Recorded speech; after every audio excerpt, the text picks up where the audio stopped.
Hello, and welcome to Tuesday Talks. It's our first episode today, and we're very excited for you to join us. My name is Aaqil Khan. I'm the director of Project Open, which is a federally funded substance use grant, including the opioid epidemic. We work with community partners to address the opioid epidemic and substance use disorder.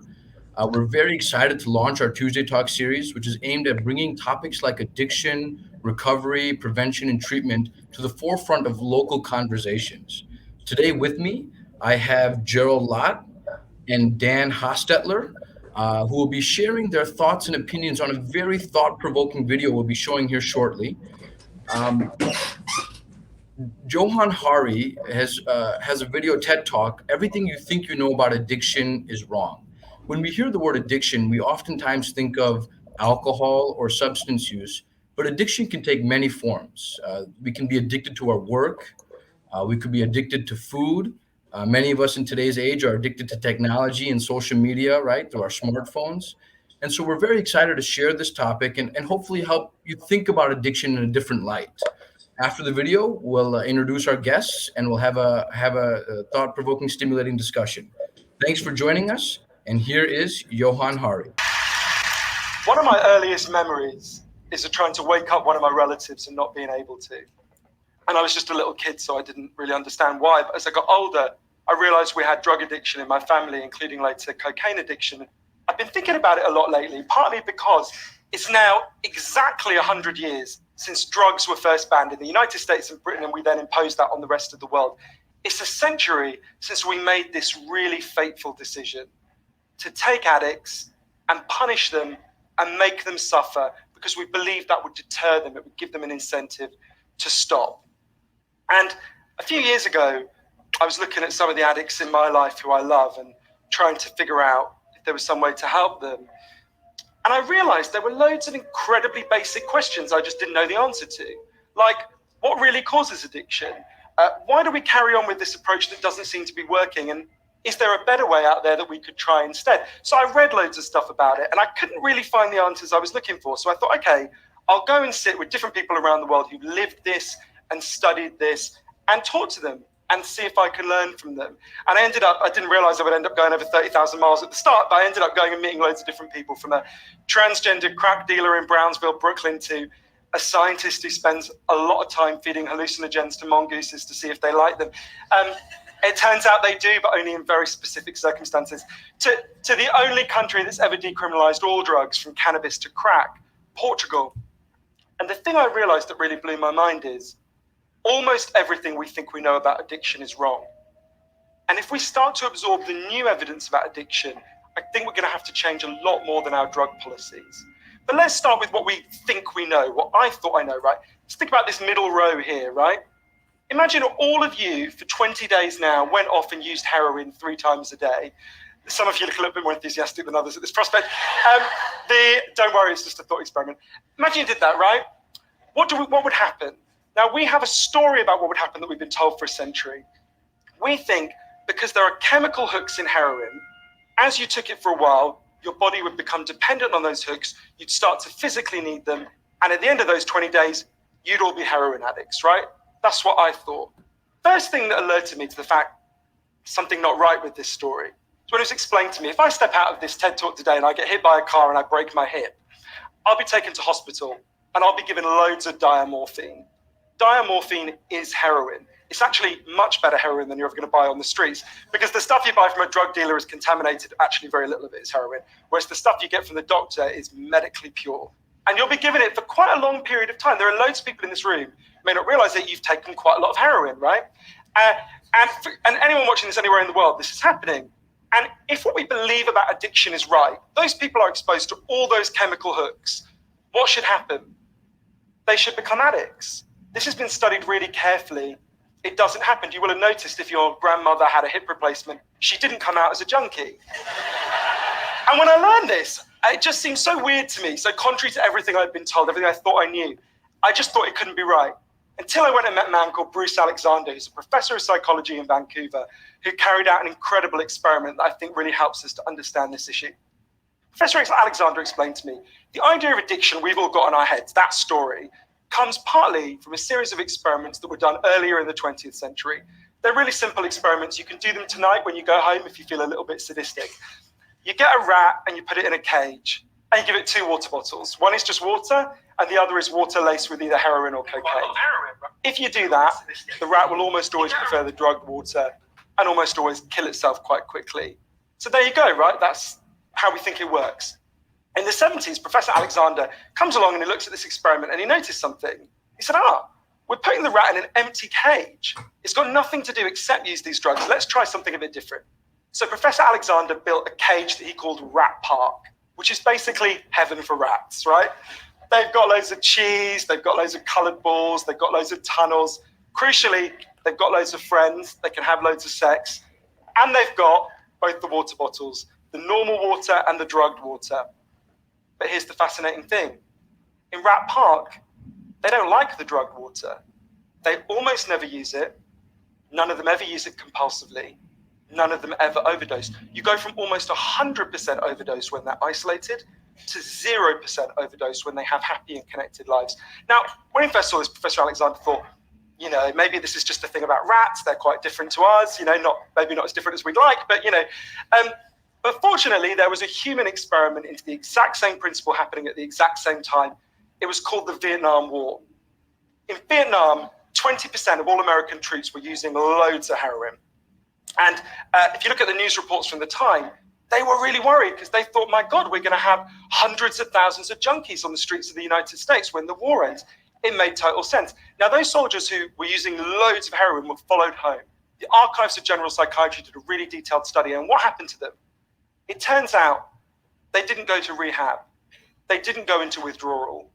95% of them just stopped. Now, if you believe the story about chemical hooks, that makes absolutely no sense. But Professor Alexander began to think there might be a different story about addiction. He said, what if addiction isn't about your chemical hooks?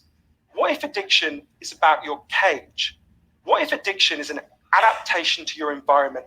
Looking at this, there was another professor called Peter Cohen in the Netherlands who said, maybe we shouldn't even call it addiction. Maybe we should call it bonding. Human beings have a natural and innate need to bond. And when we're happy and healthy, we'll bond and connect with each other. But if you can't do that because you're traumatized or isolated or beaten down by life, you will bond with something that will give you some sense of relief. Now, that might be gambling, that might be pornography, that might be cocaine, that might be cannabis, but you will bond and connect with something because that's our nature. That's what we want as human beings. And I think, at first I found this quite a difficult thing to get my head around, but one way that helped me to think about it is, and I can see, I've got over by my seat there a bottle of water, right? I'm looking at lots of you, and lots of you have bottles of water with you, right? Forget drugs, forget the drug war. Totally legally, all of those bottles of water could be bottles of vodka, right? We could all be getting drunk, I might after this. But we're not, right? Now, because you've been able to afford the approximately a gazillion pounds that it costs to get into a TED Talk, I'm guessing you guys could afford to be drinking vodka for the next 6 months. You wouldn't end up homeless. You're not going to do that. And the reason you're not going to do that is not because anyone's stopping you. It's because you've got bonds and connections that you want to be present for. You've got work you love. You've got people you love. You've got healthy relationships.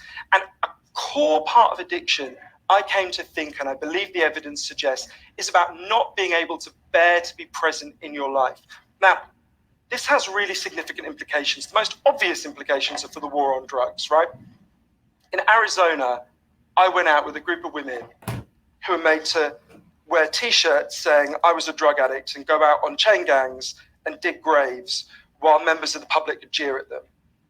And when those women get out of prison, they're going to have criminal records that mean they'll never work in the legal economy again.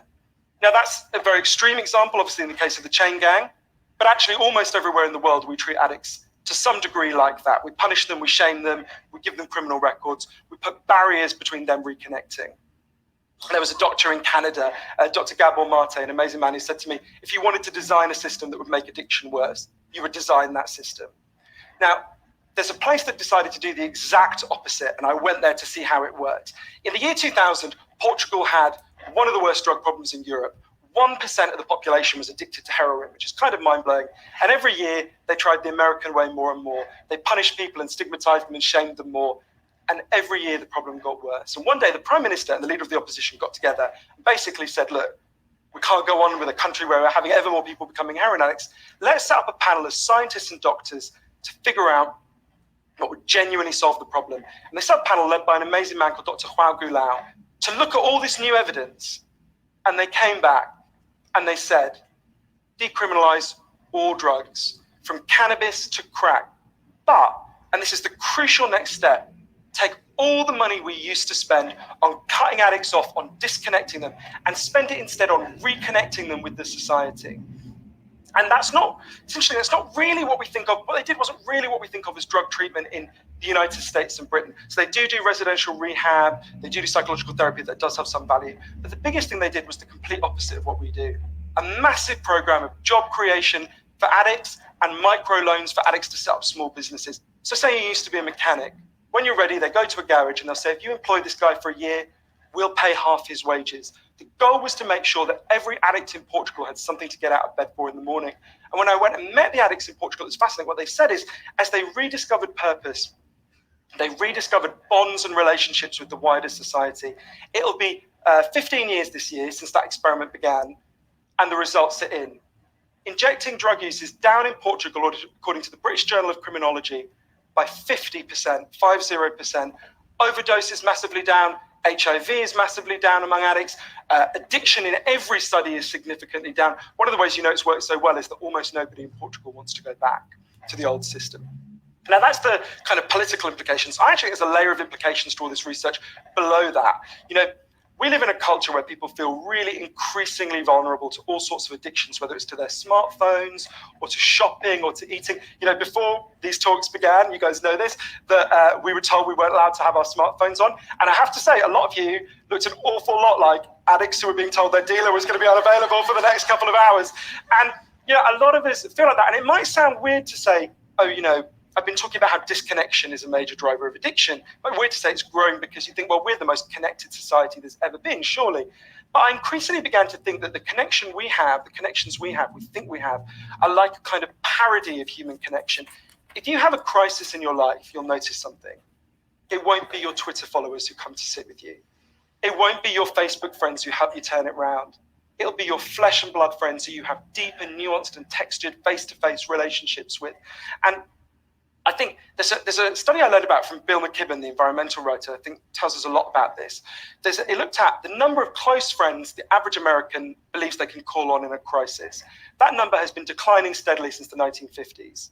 The amount of floor space an individual has in their home has been steadily increasing. And I think that's like a metaphor for the choice we've made as a culture, right? We've traded floor space for friends. We've traded stuff for connections. And the result is that we are one of the loneliest societies there has ever been. And yet Bruce Alexander, the guy who did the Rat Park experiment, says, we talk all the time in addiction about individual recovery. And it's right to talk about that. But we need to talk much more about social recovery. Something's gone wrong with us, not just as individuals, but as a group. And we've created a society where for a lot of us, life looks a whole lot more like that isolated cage and a whole lot less like Rat Park. If I'm honest, this isn't why I went into it, right? I didn't go in to discover the political stuff, the social stuff. I wanted to know how to help the people I love.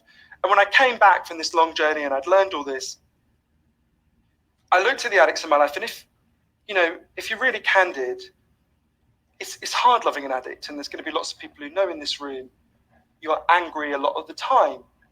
And I think one of the reasons why this debate is so charged is because it runs through the heart of each of us, right? Everyone has a bit of them that looks at an addict and thinks, I wish someone would just stop you. And the kind of script we're told for how to deal with the addicts in our life is typified by, I think, by the reality show Intervention. If you guys haven't seen it, I think everything in our lives is typified by reality TV, but that's another TED Talk. If you've never seen the show Intervention, it's a pretty simple premise.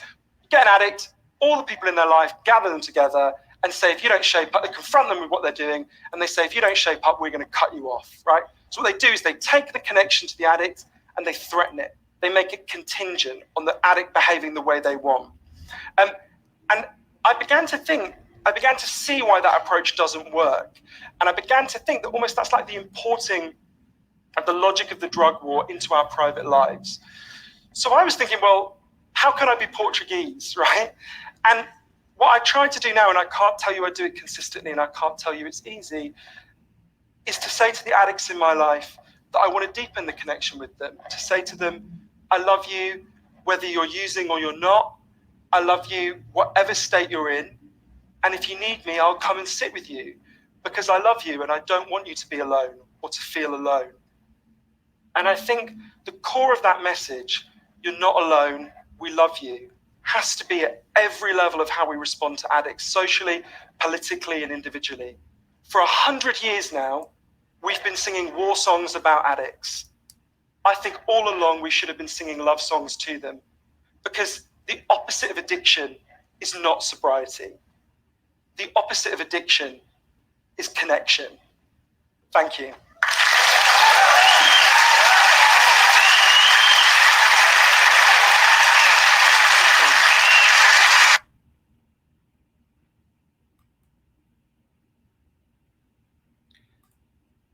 Thank you for joining us for that TED Talk.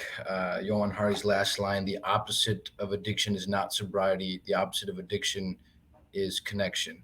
And with that, I'd like to welcome Mr. Gerald Lott and Mr. Dan Hostetler. Hello, guys. How are you? I wanted to start the topic, our discussion with that word that Johan Hari ends with, connection. Who wants to take a run at what connection means? Well, let me first connect how the hell we know each other. So I am Gerald. I'm the executive director of Sauk Valley Voices of Recovery, a recovery community organization here in Lee, Whiteside, Ogle counties. And Dan is, I'll let him tell you about himself, but actually I reached out to Johan Hari to see if I could get further into this concept and maybe even get him to participate in some activities here in our community. And he immediately got back to me and he said, well, first thing I got to do is connect you to this guy in Chicago named Dan Hostetler, who I think you'd have, a lot in common with. So I called Dan and we were supposed to talk for a couple minutes about that. And we ended up talking for like an hour about everything because we really see things very similarly. So Dan is starting to become a mentor of sorts to me in my profession. And turns out we also share a common funder through Rush Hospital in Chicago. So I'll let Dan introduce who he is. Well, my name is Dan Hostetler. I'm the executive director of Above and Beyond Family Recovery Center. We're on the west side of Chicago. We're outpatient, we're behavioral. We have been open since 2016. We provide free, innovative services, and central to everything we do are these philosophies of Johan Hari that I saw, way back when we had opened. So I have been a fan of his for forever. He has some incredible books out, Chasing the Scream, Lost Connections, and he's just a phenomenal thinker and speaker. And I just heard that YouTube or that TED Talk has just passed 10,000 views. So 10,000 or 10 million? 10 million, excuse me. Yeah. So it's one of the most viewed TED Talks ever in the history. So connection to me, when I had heard that Gerald had been referred over by Johan Hari, he visited us last year. He was a keynote speaker, and he changed us. I mean, the philosophies that we've embedded became more deeply embedded. We had even a deeper understanding of what he meant, and by the things that he said in that short talk. And he's connected us to all kinds of people. He's a walking, talking connection. That's what he does. He just connects people. It's just unbelievable. But we have found that his principles are true. They bear themselves out. The evidence is behind them. And it's become experiential evidence for us. Every day we open the doors up, we see more and more evidence of the truth of this. So he's very central to what we do, very core. So let me jump in with something. I am a person in long-term recovery. I've been sober now, so clean and sober for 13 years. Prior to that, I was sober for 14 years, and then had a brief relapse there of a few months, but during that first 14-year sobriety, there was a movie that came out called John Q, starring Denzel Washington. The premise of the movie was that John Q's son was ill and needed a new heart, and he had to come up with $100,000 to get this new heart. And in that he couldn't, he took over the hospital and held it hostage. Does this ring a bell with you guys? I remember hearing. I didn't see it. I remember when this movie came out, at that particular point in my life, thinking I'd have no problem getting $100,000 tomorrow for my son in this situation. I had that many people that I knew. Some of them were very wealthy, some of them not, but I had connections that I felt very confident. 100,000 tomorrow to save my kid's life, done. Let's go. By the time I relapsed, I don't think I could have got $10 together. I had burned all those bridges. All those connections were gone, and I was alone. And as I think about this concept with Johan Hari, it brings me back to that where he said, if something goes wrong for you, it won't be your Twitter followers that will come to save you. You know, that's where I feel weak. You know, when I had seen people come into our recovery center asking for help, there's nobody else. It's a guy they've never met. So I don't know. I throw that out for conversation. That's what I've been thinking about for the last couple of days, guys. You know, I'll respond to that because we have, you know, the services that we provide, we end up with people that have really very seriously damaged their lives. And I think that your experience would probably be a very common thing. We don't make those kind of inquiries, but, you know, they come in the door with all kinds of stories about how damaged their lives are and so forth. I will tell you, though, that the way that I feel about this, the way that we treat this loneliness thing, is that loneliness actually precedes the addiction.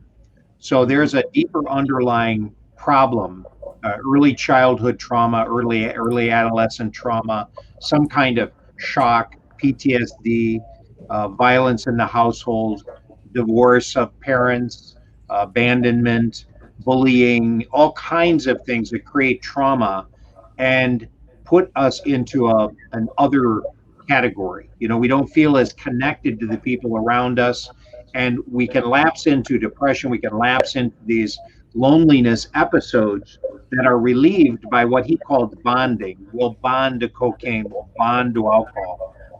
I can say that when I heard at a meeting, because I'm also in recovery, I wouldn't call myself a long time, but I got sober in 2005. I remember the first time I heard it in a meeting, I could have used a drink in the second grade.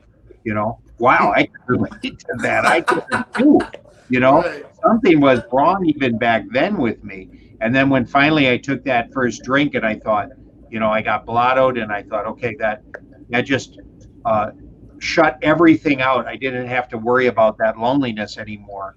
Then, of course, it became a 39-year habit that I couldn't shake. And by the time I came in here too, Gerald, I didn't even have one person I could call.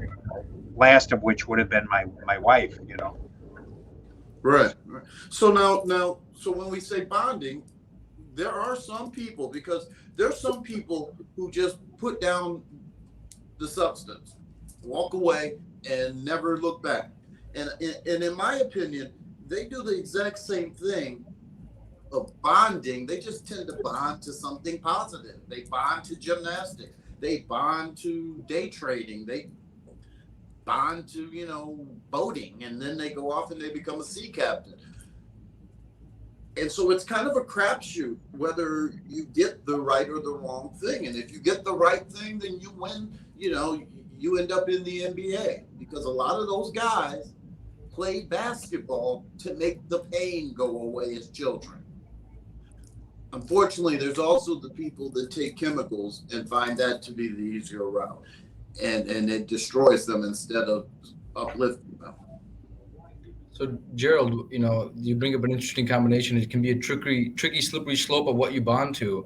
As someone who is, successful in their recovery, what would be your advice to someone, who'd be looking to start their path to recovery? Where should they go bond? What type of connection should they look for?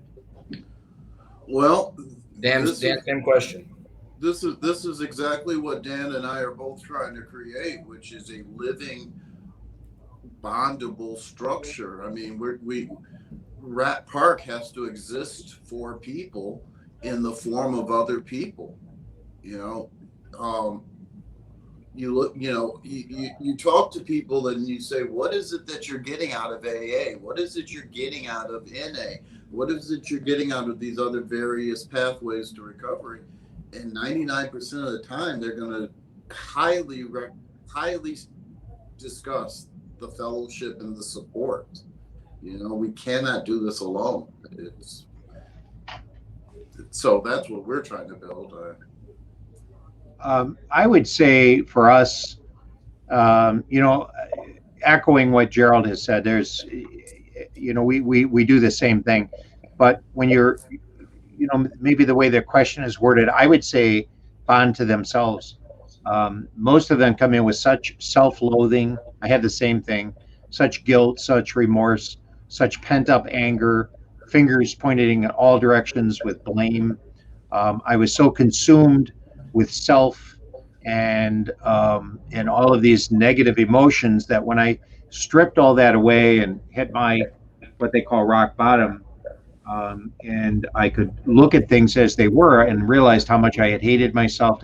So I would say that bonding needs to come down to unconditional self-acceptance.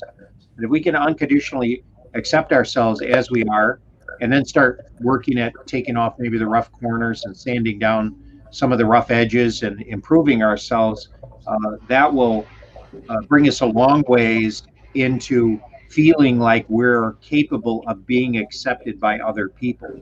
Because a lot of times that keeps us in isolation because we keep thinking, well, I have no value. Who would want me around? I've done all these terrible things and so forth. So I would begin with the self, I would say.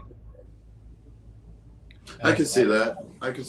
I mean, I think that people are looking for their tribe, and sometimes those are tribes of achievement, and sometimes they're tribes of disachievement, if that's a word. And to Dan's point, I'm going to fit in with the people that I see myself as similar to.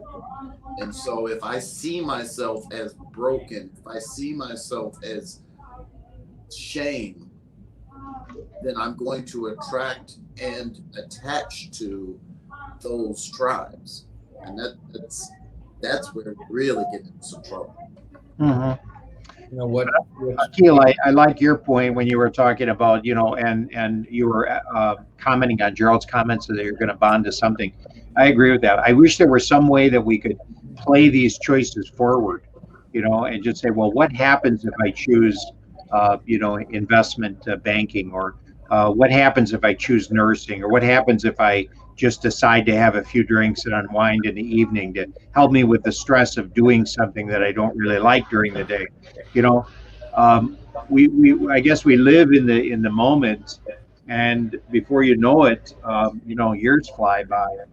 And if somebody would have played my life forward, saying, well, this is where alcohol will take you, I certainly that would have affected my decision. But when you're in the midst of it, alcohol and other addictions cloak themselves. You can't believe your own brain's self-talk. You get a lot of false brain messages, and you end up with the brain trying to compensate. And since you're not really thinking rationally anyway, or behaving rationally anyway, you start making sensible decisions. You stop, making sensible decisions. So, your life is kind of happening in a random way after that, and then we all know the outcome of that. You need to be in line with other people. So coming back to Johan Hari, we keep each other in check. We keep each other in line.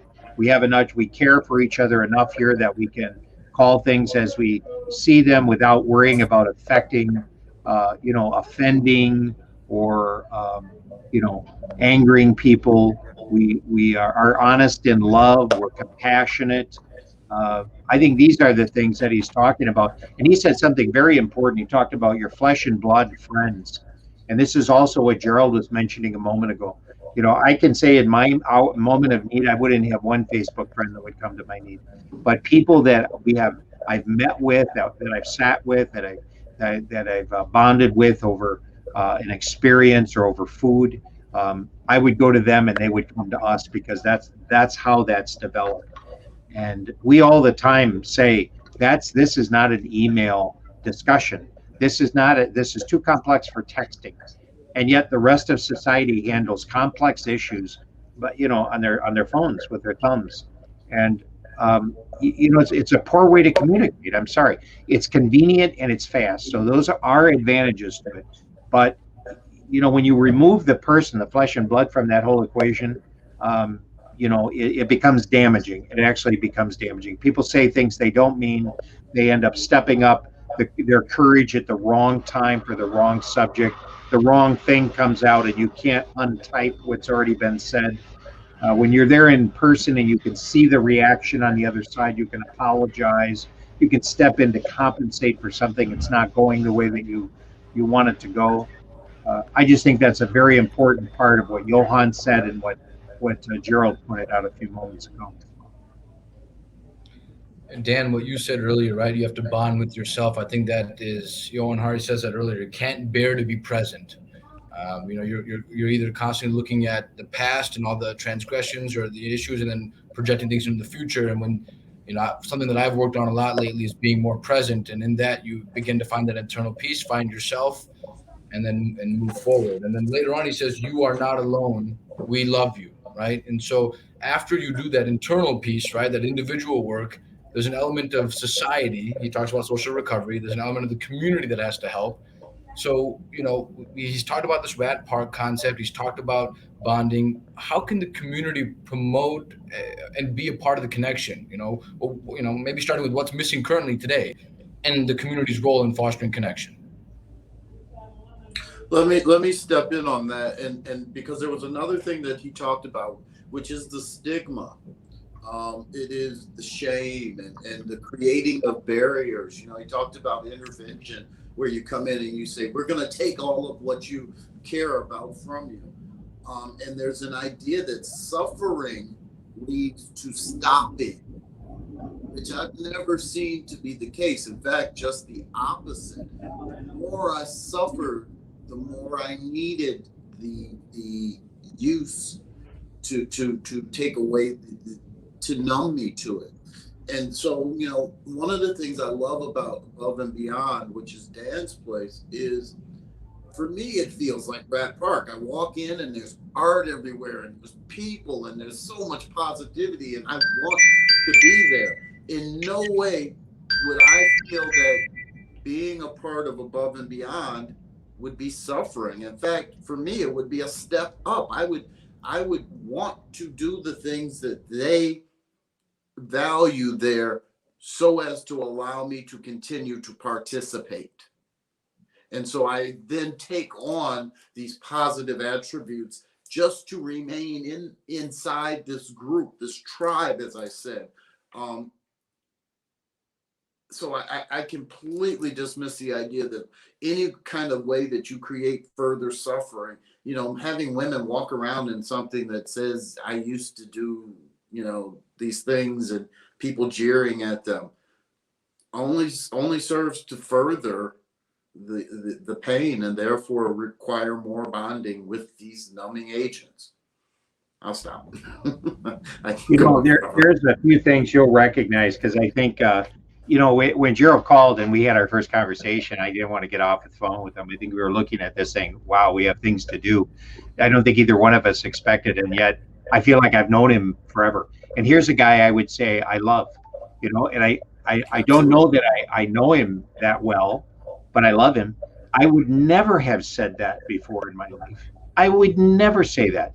It's a word that has become much easier for me to be able to use. And there's a kind of a saying in recovery: if you want what we have, you must do what we do.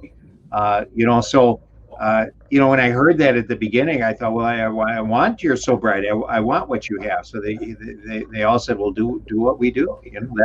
That's not so hard to understand. And Gerald has the same thing going on out there at Voices of Recovery that we have going on here. We're just different versions of each other, one urban, one not so urban. But he was accepted when he came in here as one of our own. We accept everybody when they come in. There's no judgment. We just had a relapse of somebody who just came in, and we don't call them relapses. We call them lapses. We call them slips. And even with Gerald, I would have more of a tendency to say, you have 29 years of recovery minus a few days. That's kind of how we talk here, because you took a few days off. That's all. That's still 29 years, and it still all belongs to you. Yes, sir. Yes, sir. I understand. So what does the future look like, guys, for our viewers who are listening, those who might not be part of recovery, those who maybe want to start to help? What can people do today to start to help? You mentioned something about the simplest language, right? Changing the way we speak and think about it, I think, is the easiest way that we, myself as someone from the outside has come to appreciate and help. But what does the future look like for people in recovery, for addiction, and where do we go from here? I'll let you go first, Dan. Well, I got a couple of things to say to that. The people that are hearing this who might wonder if they've got a problem or not. Usually I'll say people who wonder if they do or not do. People that don't have a problem with it don't really wonder those kind of things. So it doesn't, we're free. And I think Gerald's services are free for the assessment. Get an assessment. It doesn't really cost anything. It's all private. There's nothing branded. You'll have an idea of where you stand. And everybody in here has their own story about addiction. But there's also another little piece of this that I think gets really ignored, and that's the family and friends of the people that are in addiction.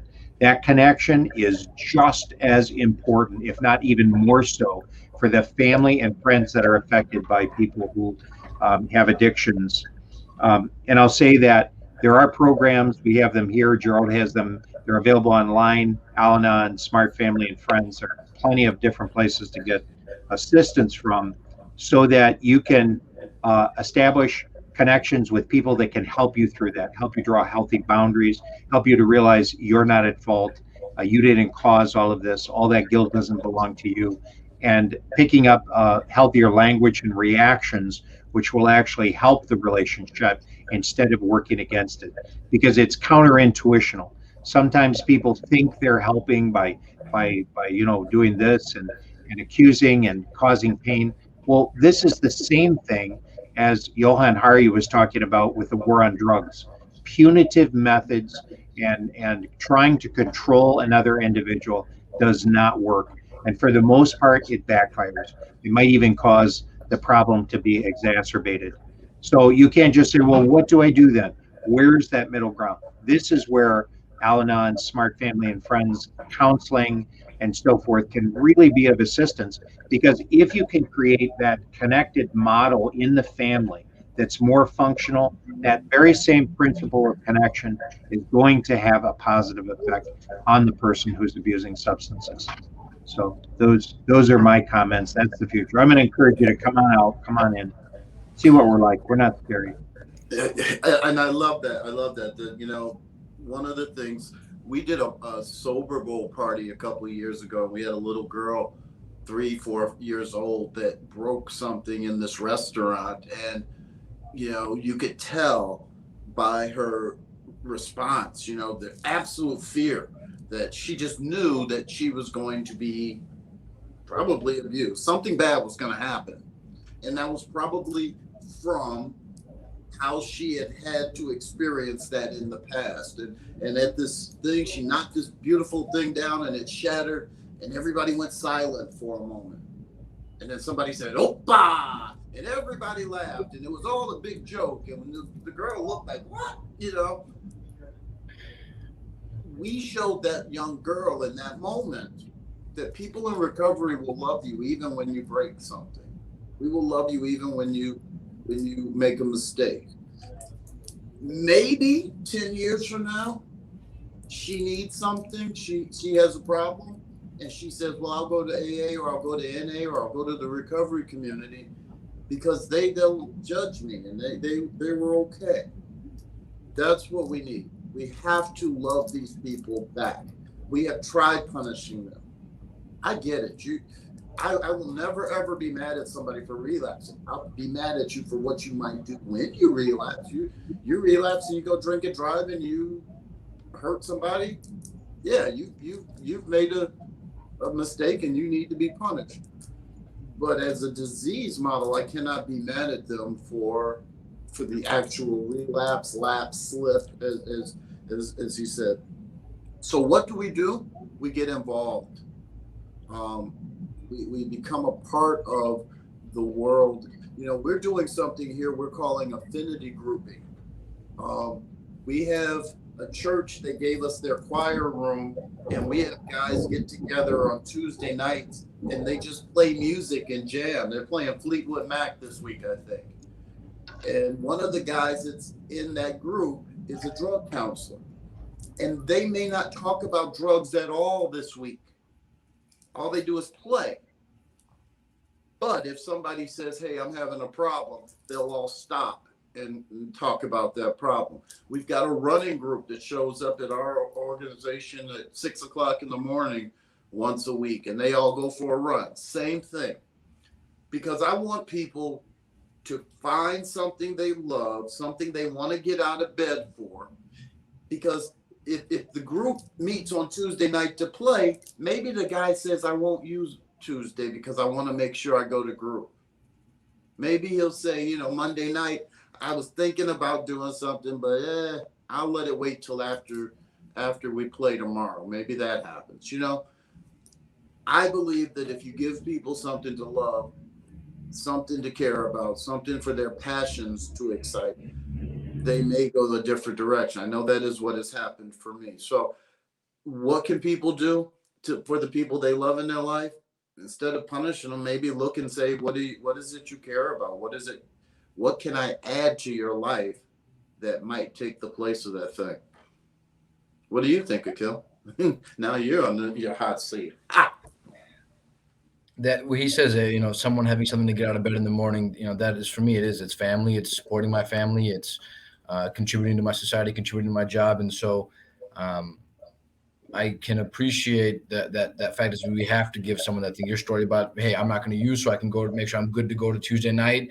Then I'm not going to use so I can make sure that I'm good to run at Wednesday morning. How do we continue to, create those activities, create those safe spaces where people can connect? And then before you know it, their life is reshaped, remolded to where they don't need to do that to fill the gap.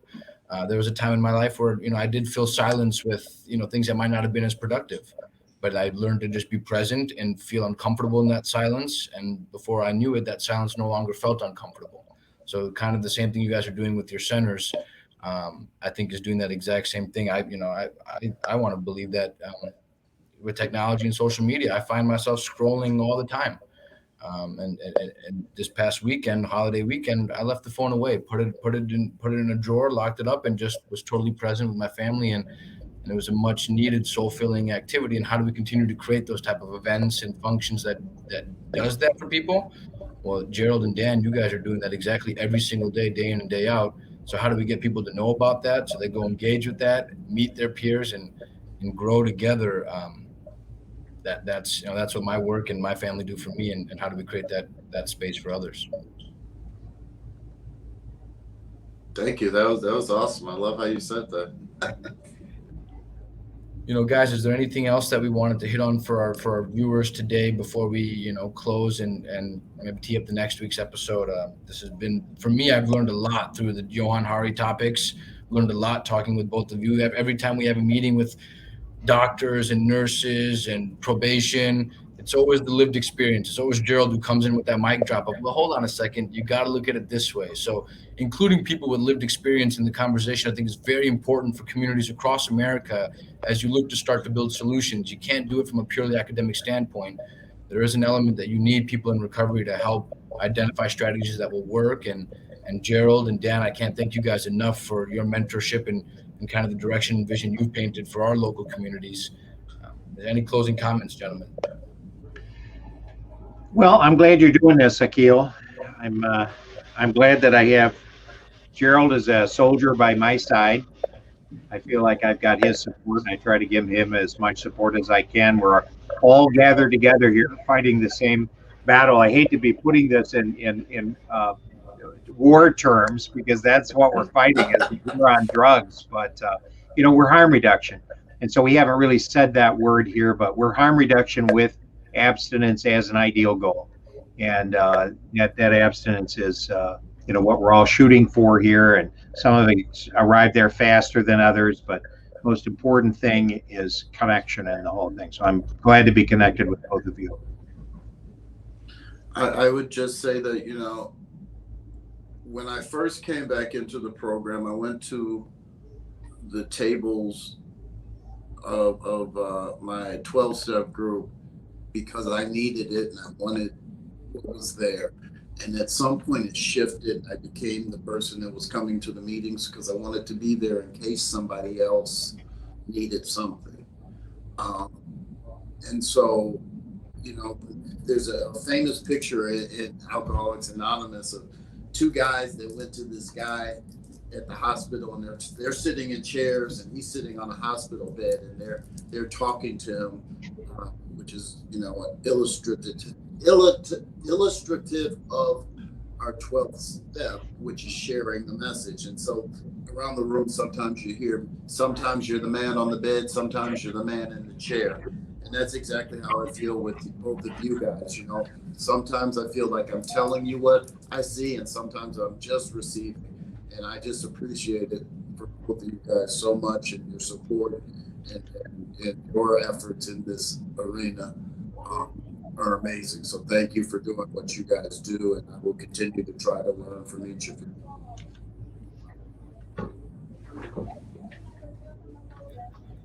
Thank you, Gerald.